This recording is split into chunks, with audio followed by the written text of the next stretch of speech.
it's a beautiful day to be alive. Now, this video is going to have more of a serious tone to it. Now, I hate to be the bearer of bad news, but I want to continue to warn and help you guys understand the game. As I said, we don't know who the Wizard of Oz is, but as we're going down the yellow brick road, warriors, you have to listen to the signs, symbols, and wonders that they were trying to tell Dorothy on the way to the Wizard of Oz. Now, as we go through this, warriors, I'm going to break it down, but I need you to know that your economy is about to collapse. And they are signaling this to you over and over and over again. But we are so distracted. You are so distracted. Your friends and family are so distracted. Maybe not you, because you're the uncommon 1%, but you need to send this to your friends and family. As you look this way, there's a whole nother narrative going on this way. My name is Coach JV. I am the top health and mindset coach in the world. What you believe in your heart, you think in your mind, will eventually become your words and become your reality. I'm repeating the same things over and over and over again because what you repeatedly do gets ingrained in your subconscious mind. What gets ingrained in your subconscious mind becomes an unconscious activity, warriors. And as I was watching this video, the virtual hearing oversight Treasury Department of the Federal Reserve, this is where they're talking to Janet Yellen and Jerome Powell. Now, I need you to understand something. The WAP video has, I think, close to 1 billion views. Think about how many views TikTok videos get. Think how many of these influencers are crying about their videos not getting views, and we're all watching this. We're watching families fall apart because of TikTok, relationships fall apart because of TikTok, reality shows. But this damn video only has 27,000 views. It was 11 hours ago. This is your future. This is your monetary system. This is your family, your grandkids, your generation. So I don't know if you care about your generations, but I do. I care that people are living in poverty. I care that people think they can't break out of this system. I care that people are just over broke. And so this video, like I said, is going to have a serious tone to it, warriors. I'm about to get down and dirty with this stuff and really break it down for you, okay? So we're going to watch this video. This stuff is boring. So I need you to stay all the way till the end, warriors, because your government is creating what's called a digital dollar right now. They're moving to a monetary system, a new asset class. Your whole world is going to change in the next 10 years. And I don't want you to fall asleep and then wake up in a new monetary system.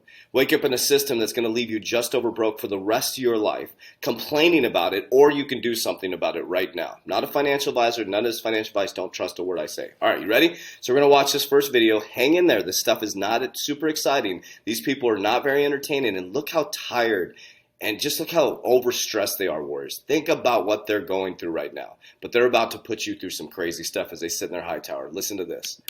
Here's a question. I'm not going to repeat all the things that were in the Important Recovery Act, but my question to you, Secretary Yellen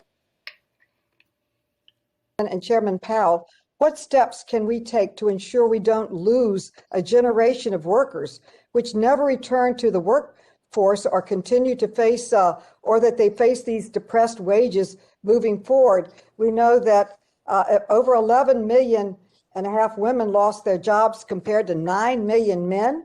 Black and Latino women suffered the highest rate of all, and that the women's labor force participation is down 2%, and the families are suffering. We have many aspects of it. A lot of, she mentioned, from rent to food to help in so many ways, but I'm concerned about this labor force that's been hurt. What can we do to help them get back into the labor force? And my question is to you, Secretary Yellen first and Chairman Powell.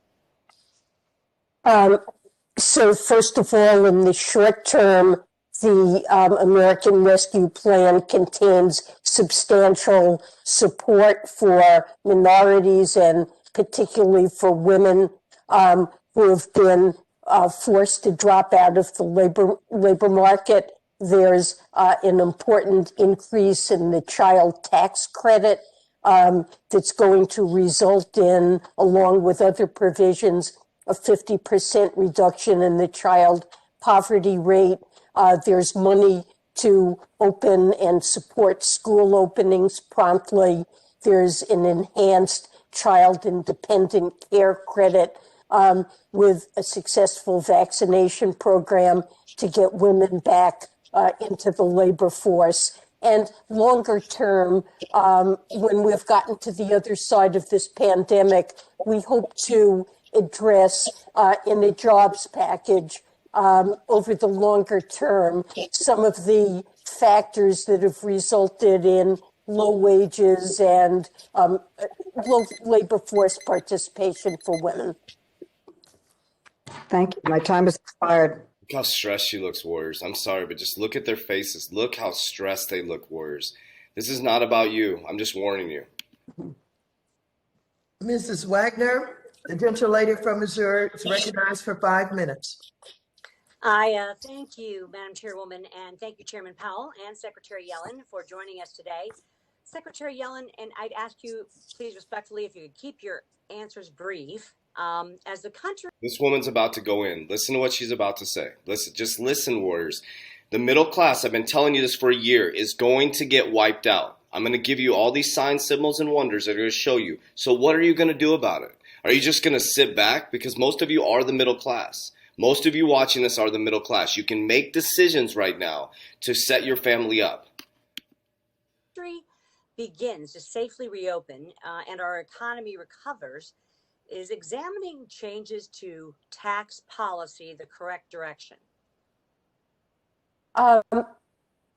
We expect to examine changes to tax policy along with programs that will address some of the long-standing problems that have held down productivity and labor supply in the United States.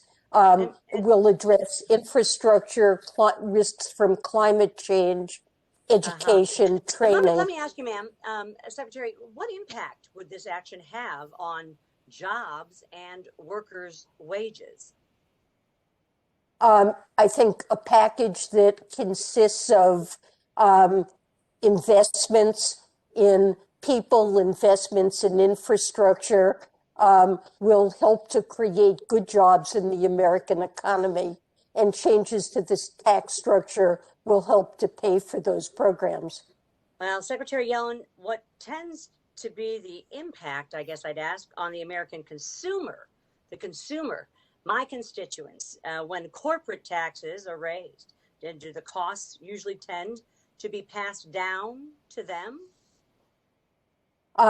The impact of changes in corporate taxes have been studied by economists for a long time, and the impact of them on prices and on consumers are very unclear from existing studies. And do you think those studies are to benefit you, Warriors? Do you think the studies are done just...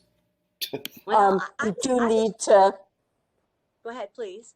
We do need to raise revenues in a fair way to support the spending that this economy needs to be competitive and productive.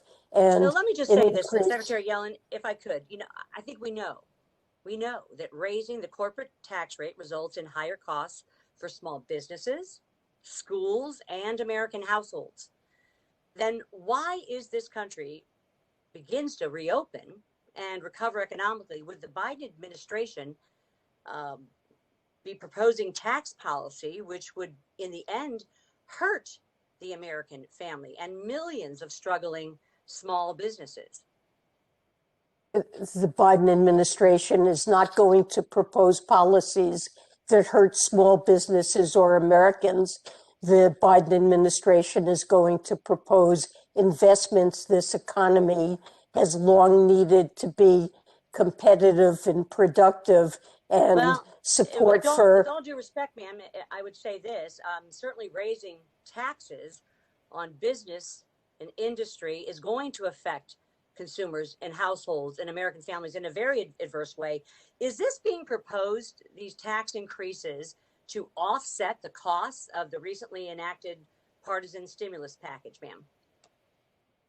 No, the stimulus package, the American Rescue Plan, was not funded with any increases in taxes, but a longer-term plan that addresses critical needs of this economy probably would be accompanied by some revenue raisers. Yes, I'd say so. And I'd say that the plan as it exists right now hasn't been paid for. For example, let me just say this. Last month, lumber prices hit an all-time high, doubling in price from just... Listen, what did I say just recently? Your gas prices went up dramatically. Listen to what she says. 3 months ago. Gasoline prices jumped 6.4% over the previous month, while electricity and natural gas prices rose 3.9%, not to mention housing prices and other manufacturing supply chain goods. Are these steady increases? Okay, so I'll let you watch the rest of that video, but we're gonna move through a couple other videos. But listen, Warriors. So yes, you're getting stimulus checks. Fantastic. Cantillon effect goes to the top. They stimulate the stock market. The richest people get it. It comes down to you. The middle class is going to get wiped out. So not only are they getting hammered here, this is right now, yesterday. But listen to what Jerome Powell. I'm going to keep playing this video to you guys. Listen to what he says. We're going to listen to the Canadian president, what he says, or prime minister, and then I'm going to teach you what a zombie economy is. A lot of pre-existing technological change. So technological change raises productivity generally, and over long periods of time, those gains tend to be broadly shared. But in the short term, that may or may not be the case. And I along with many others, will leave social media out of it, by the way, in terms of adding to productivity. Not sure I would say that for social media. But for other kinds of technology, I would say it. And in this particular situation, I would worry that the changes, we're not going back to the same economy. We're recovering, but to a different economy. And it'll be one that is more leveraged to technology. And I worry that that is going to make it even more difficult than it was for many workers who, as Andrew just mentioned, it's relatively low-paid, public-facing workers in the service sector who are bearing the brunt. This is largely minorities and women, or skewed toward minorities and women, and relatively low-paid. So those people are going to struggle to get back to work in their old jobs, or in many cases in new jobs. So, I think you'll see more telework. You'll see probably the acceleration of automation.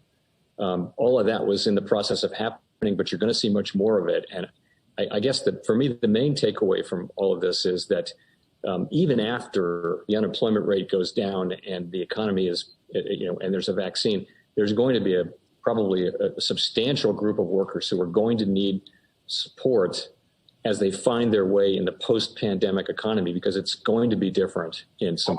Right there. That was on November 20th, 2020. Here we are, 11 hours ago. She's literally talking about now the results of what he said. We're experiencing it now. Your economy is shaking. This is a Canadian prime minister on September 29th. You don't think this is, think about this. This is September 29th. This was November 20th, 2020. Listen. The last 6 months have laid bare fundamental gaps and inequities within our societies and between them. As with climate change, those who have the least are impacted the most.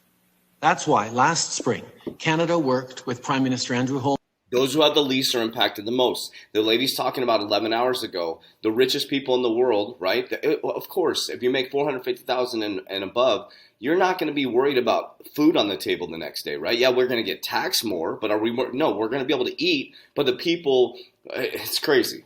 Holness and Secretary General Antonio Guterres to convene a high-level meeting to discuss how leaders around the world could work together to close these gaps and build a better, more equitable system that works for everyone.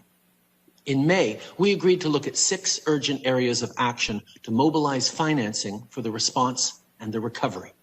Over the course of the summer, our 6 working groups produced over 250 policy options. On September 8th, finance ministers gathered to discuss these options and the recommendations for the short, medium, and long term. The most promising ideas will be taken up within existing IMF and World Bank processes, as well as at the G7 and G20 leaders' summits later in the fall. Then, in December, we're going to have the opportunity to meet again to discuss the progress we've made. Because we understand that right now we have to fix urgent problems, but in the long run, we also have to fix the system so that it works for everyone. To eliminate this virus anywhere, we need to eliminate it everywhere. While scientists work around the clock to develop a vaccine, as governments, we have the responsibility to ensure it'll be distributed quickly and fairly around the world. On Friday, I announced that Canada will provide $440 million to the COVID-19 Vaccine Global Access Facility, including $220 million to the Advanced Market Commitment to help low and middle income countries access vaccines. This is an important initiative, and I encourage other governments to join in as well. We need to work together, and not just on vaccines. Canada believes that a strong, coordinated response across the world and across sectors is essential. This pandemic has provided an opportunity for a reset. This is our chance to accelerate our pre-pandemic efforts to reimagine economic systems that actually address global challenges like extreme poverty, inequality. Boom. Okay, we're coming back to new economy. Great reset. Prime Minister, okay? Now let's understand what a zombie economy is. You're heading into what's called a zombie economy, and the richest people in the world are going to prosper through this. The tech companies, right? The digital innovation, what we're investing in, the infrastructure, cryptocurrency, blockchain. The richest people in the world are going to become much wealthier, and there's going to be a whole new shift of 1%. But the middle class are going to suffer. You're going to be talking about this to your grandkids. I survived the Great Depression of 2021 through 2025. Here's what a zombie economy looks like, popped up by stimulus. Easy money has been fueling a borrowing binge that might be here to stay, as Fed Chair Jay Powell more or less promised this week in his testimony on Capitol Hill. We want inflation expectations to be anchored right at 2% and not somewhat below 2%. We are committed to using our tools to achieving that, purchasing assets at least at the current pace until we see substantial further progress toward our goals. Even the dovish Powell has to admit that the Fed's policies, combined with even more stimulus on the way and vaccines as well, could move inflation up. I don't think the right question is whether this package would overheat the economy. I think if it were passed as written, it would overheat the economy. But it's not just inflation that could be an unintended consequence of all that stimulus. Those rock-bottom interest rates also promote so-called zombie companies, firms that don't generate enough income to pay interest on their debt. Those underperforming companies have borrowed $140 billion despite credit ratings below investment grade. Borrowing is cheap. Money is really kind of not an object, amazingly, in all of this stuff. These walking dead companies include many we all know, like Macy's and Carnival and ExxonMobil. They're soaking up capital, and that slows down innovation because the natural process of capitalism, which is like forest fires in nature, you clear out the dead wood in order for new growth to emerge, isn't happening. All four major U.S. airlines became zombies in 2020 after the lockdowns forced them to limit or shut down their operations. It's not just obviously air travel, it's the hotels, it's the theme parks, it's the casinos, it's the cruise lines. They're all such big contributors. Our industry broadly is the single biggest contributor to overall GDP in our nation. And it's not just that these... Think about something. Those cruise lines, the airlines, think about that. If you're not flying and you're not staying, those people are losing jobs. If you're not flying, you're not staying. It causes a ripple effect within the economy, warriors. We're heading into what's called a zombie economy. The people that are going to survive this are the people that are investing in infrastructure, in innovation, and the companies that are moving towards that, okay? Now we have Bahamas. We launched their sand dollar. Now they always start with a digital dollar in a smaller country. They're already on a digital currency. They start with smaller countries, and we know that most countries, or 86% of central banks, are moving to a digital currency. Now, why did I bring this up to you guys talking about this in regards to a digital currency? Warriors, that's where we're heading. This is the shift that they needed. The P word looking this way, the C word, the V word looking this way as they shift this way. Okay, so this is an opportunity for humans in this timeline to go into the fourth industrial revolution, and it's going to be the uncommon 1%. As we all look this way at these videos, there's a group of us like you and I looking this way and setting our families up, being investors in the new infrastructure. I wanted to bring this to you guys. It's not exciting. There's probably very few of you still watching this. And if you are, comment Warriors Rise. I'm ready to rise in 2021. And what I mean by rise is internally, is understanding the infrastructure of our new society and sitting back 10 years from now and saying, I made good decisions for my family. I'm not a financial advisor. This is not financial advice. But if you want to join our free Facebook group, you can click the link down below. We have warriors all over the world coming together. We also have a Warrior Academy, cryptocurrency calls, access to my portfolio, crypto exit strategies, 120-day challenge, workouts, nutrition, mindset, everything you need to become a warrior in a modern day society. I'm not a financial advisor, not financial advice. I'm just documenting my journey into the quantum financial system. So I had you for 20 minutes, but as I always say, warriors, rise. Make sure you comment below, like, subscribe, comment. Follow me on Instagram, CoachJV_. Let's go.